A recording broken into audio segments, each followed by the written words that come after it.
Hello, everyone, and welcome back to what is our last full week of class here.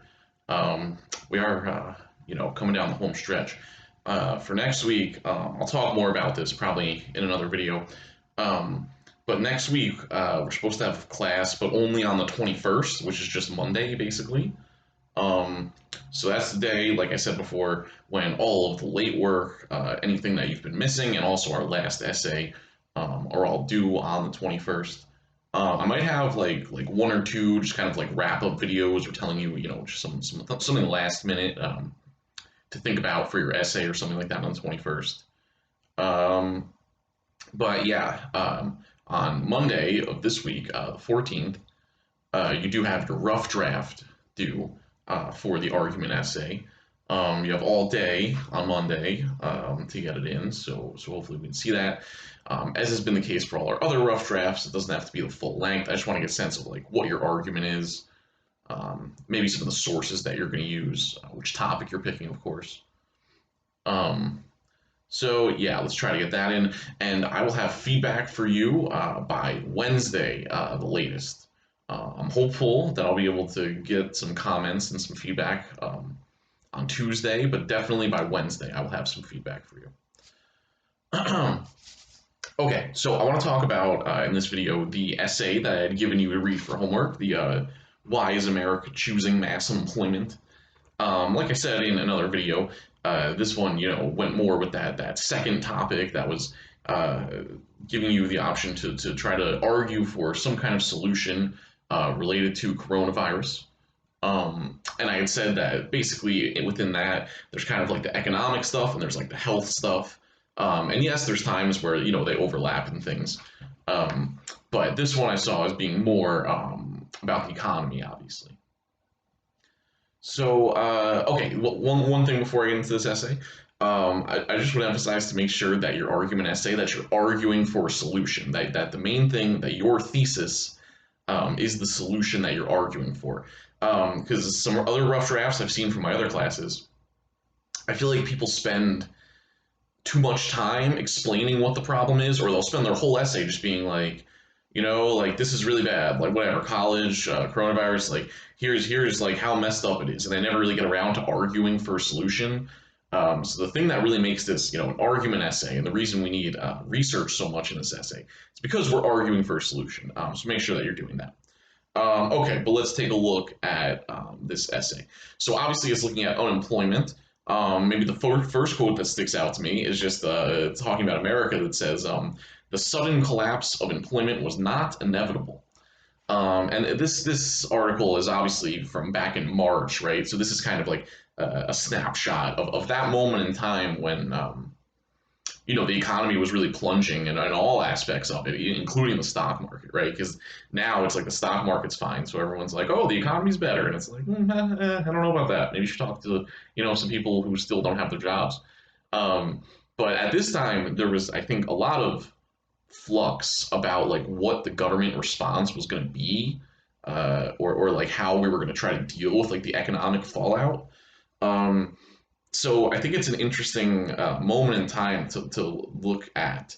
Um, and it kind of talks about how, right, so maybe you guys know about this, that basically the big American response um, to like, all the companies having to close down and so many people losing their jobs and stuff was to like increase the amount of unemployment money, right? Because normally unemployment is like incredibly low. I don't know if you guys have ever had to deal with this. I have. But regular unemployment is like, you're lucky if you get like $200 a week, which isn't enough to even get by. So obviously the American response was to add an extra $600, which, was solid and I think worked in a way. But I think this article shows us what the benefits would have been basically to take this other approach that some other countries took. And obviously, the other big problem that this article doesn't get into because of when it was written is that the $600 for unemployment thing, expired very quickly. I think it expired in August. And there was like a very short time where they changed it to $300, and now it's just been nothing since then. Um, so yeah, I want to look at what some of these other countries did. And as we look at this, I would emphasize that if you're writing about this topic that has to do with COVID, whether you're doing about economics or about health or anything, I think some really good research would be to find out what other countries have done, right? Because I think like Americans just generally don't really know a lot about what's going on in other countries. I don't think that's our fault necessarily. That's just like what it is to grow up in this country is that it just seems like it's the center of the world. But like in Europe, I feel like people have a lot better sense of what's going on in the other European countries at least, and probably America too. I was talking to some students in another class, like, how many of us know the name of the Prime Minister of England, for example? Do you know? I don't know. Do you? I don't think a lot of people know, but I think most people living in England, know who the American president is. Um, so yeah, I think it would be some good research if you're writing about anything to do with COVID to look at what other countries have going on and how it compares. Because it's easy to see what America did and be like, oh, well, this is the only way we could have done it, I guess, since that's what we did. But then we see these other countries. So I want to go back to this. Yeah, because they say how policymakers still could have chosen to prioritize employment by paying companies to keep workers on the job during the period of lockdown.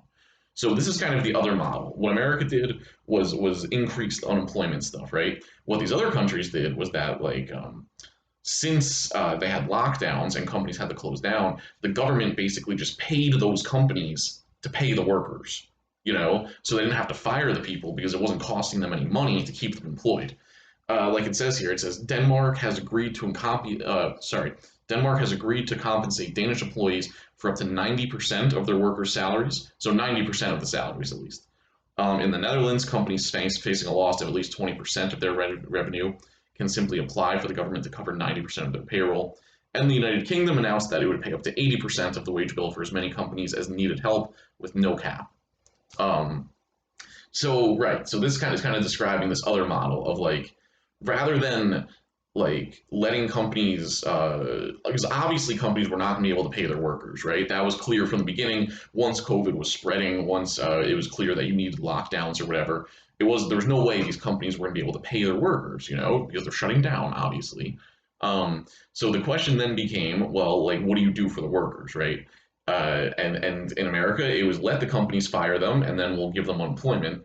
And in these other countries, Denmark, even England, I think Germany and France did something similar. But the countries they mention here, what they did was don't fire your employees, and we're just going to pay you so you can keep paying them. And this way the employee is never actually fired. So even though they're not working, they were still getting their paycheck. And for a lot of these countries, I mean, this would be good if you're interested in writing about something like this. This would be good research.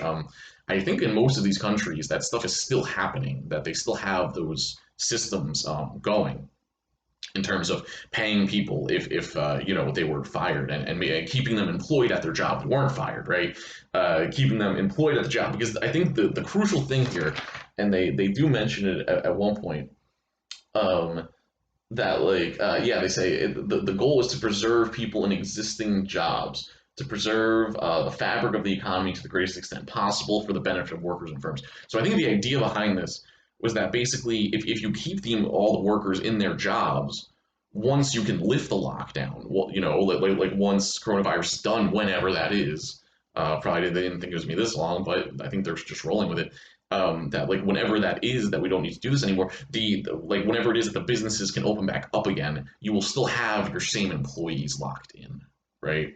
So the companies won't have to go and search to find new people to hire, and the workers won't have to go search around and try to find new jobs. And that basically by keeping everybody locked in where they were, you like maintain these relationships, and then you can turn the economy back on more easily, right? And then they also talk about other problems with letting people go unemployed. Like they say here, people who lose jobs also lose their benefits, and in the United States, that includes their health insurance. So that was a big one too, right? That by letting people go unemployed and then going on unemployment, well, there's no way for people to get health insurance through that. That doesn't help people with their health insurance that most people have through their jobs, and then they lost because they got fired, and they got fired because of COVID, and the company had to close for a while, or possibly still remain closed, or might have went out of business, but I don't know how that would work with this exactly. So yeah, I just thought it was interesting, like these like two different models, right? Of okay, the businesses need to close. We let people go unemployed and we pay them unemployment, or we keep them at their jobs and just pay their salaries even though they're not currently working. And that I think this kind of decision that was made back in March, for which path you were going to go on this, um, I would say that if you did more research on it, there would probably be huge impact. Based on like where those workers are now in these different countries. Um, so it would be interesting to see. And so in terms of right, so we're reading this because of the argument essay because of like possible solutions, right? So if a big problem with the pandemic is people losing their jobs, the unemployment rate being extremely high. I think you still have like 1 million people losing their jobs every week or something, right? So like if the problem is mass unemployment and companies not being able to pay their workers and stuff, well, here's a possible solution to have the government like pay the companies to pay the workers and things. Um, Now, like, would this still be a good thing to do now? Yeah, maybe. Like, even if we implemented it late, I think it would probably still have some effects. But anyway, this was just a way of thinking about like the economic problems that COVID caused and kind of looking at other solutions. So I do want to say something about research before I end this video, though. Like I said, for this topic, it would be really good to see what other countries did and kind of like ask the question if that would have worked in America. Maybe it would have, maybe it wouldn't. That's something you can determine. But I think for any essay, even if you're not writing about COVID, even if you're doing college or something else, I would definitely have like look for what other solutions people are suggesting, right? So you have like whatever your problem is, and then I would look for what people are suggesting, what has been suggested as possible solutions, and then move on to arguing for your solution, the one you think is the best. And maybe you agree with a solution somebody else offered, or maybe you want to tweak it a little bit. Maybe you mostly agree with what someone said, but you just want to make it a little bit different. That's fine too. But that's kind of the general structure I would say to go with for this essay is to explain the problem, tell us what other people have been saying about it, and then I would spend most of the essay arguing for your solution. I would try to get to the argument for your solution like within the first 2 pages or something. You don't have to format it that way. I just think that kind of makes sense. So, trying to help you guys out a little bit. Um, but yeah, so I have another essay that I'm giving you this week that deals more with like some of like the more health aspects of COVID. Like, I think it looks at like what Australia did, where like apparently Australia is doing better with COVID or whatever. So the same thing of doing research, looking at what other countries have done and stuff like that. That I think you kind of need to do if you're writing about this topic. All right, I think that's it for now. More videos coming soon.